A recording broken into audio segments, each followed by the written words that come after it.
Hello, Mr. Todd. This is me, Levi, and Mason's River Civilization Project. We chose to do the Todd Talk and the leader Sargon of Akkad. I hope you enjoy. How do we know what we know about him? There was a list called the Sumerian King List, which was written to make known to claim the power of various city-states. Sargon was one of the kings that was listed. We also know about him, but he was the founder of the Akkadian Empire. He is known for his conquest of the Sumerian city-states during his ruling period of the 24th and 23rd century BC. He's often identified as the first person in history to rule an empire and known for making the Akkadian language the official language of Mesopotamia. When he was born in early 2nd millennium BC. He was born in secret by his mother, who was a priestess, and when she had him, she sent him afloat down a river where he was founded by a laborer, and he raised him. When did he rule? He ruled from the years 2334 to 2279 BC. He ruled all of Mesopotamia, parts of Syria, Anatolia, and Elam, which today is called modern Iran.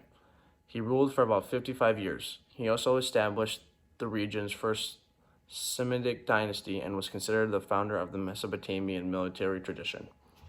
How did he come to power? Before he was king, he was a cupbearer for the king of Kish, who when got older, he eventually overthrew and he became king. When he was a kid, Sargon was visited by the goddess Ishtar, who loved him instantly. As soon as he met her, he was inspired and rose from obscurity, and everyone quickly knew who he was. The story that was told was clearly inspired by him meeting Ishtar, and when he met her, he knew he wanted to be a leader one day. His greatest accomplishments. He conquered all of southern Mesopotamia, parts of Syria, Anatolia, and Elam. He conquered them by fighting the king Lugal-Zaggisi, who ruled the city of Uruk and 50 other cities as well. He took him over and all of his cities, and he made his way up the Euphrates River, taking over even more cities than he had already had, and he went all the way into the Amanua and Taurus mountain ranges. Another one of his greatest achievements was having Enheduanna, and she was credited for being the very first named author ever. There were some things that was written before her, but no one named them, and no one knew who wrote it, so she was the first named author. Another one of his greatest accomplishments was him making the Akkadian language the official language of Mesopotamia.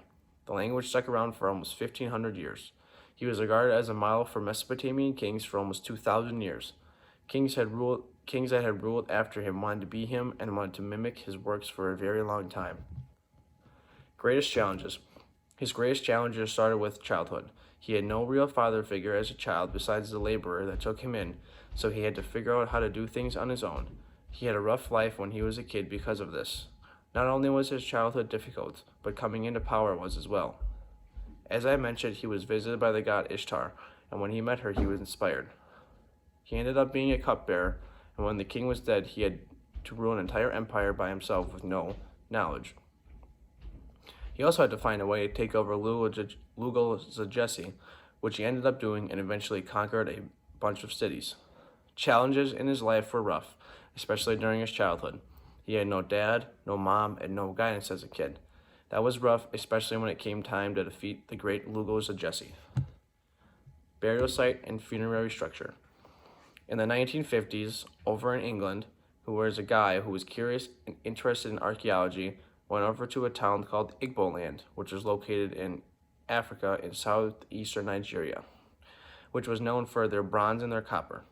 Their locals there were not surprised when this guy came and asked to dig up to see if he could find the burial site of the great Sargon, and they did. They dug up remnants from what they knew were from the time period of when Sargon was alive and was from the lost Sumerian city of Akkad. And sure enough, they did their research and they found out that where they were was where the great Sargon of Akkad was born and lived and ruled. They didn't find where his exact tomb was or whatever he was buried in, but they knew that he was there somewhere because of the artifacts that they found. So his funerary structure is unknown on the looks and his whereabouts, but archaeologists know was in Igbo land was where he ruled when he was a king.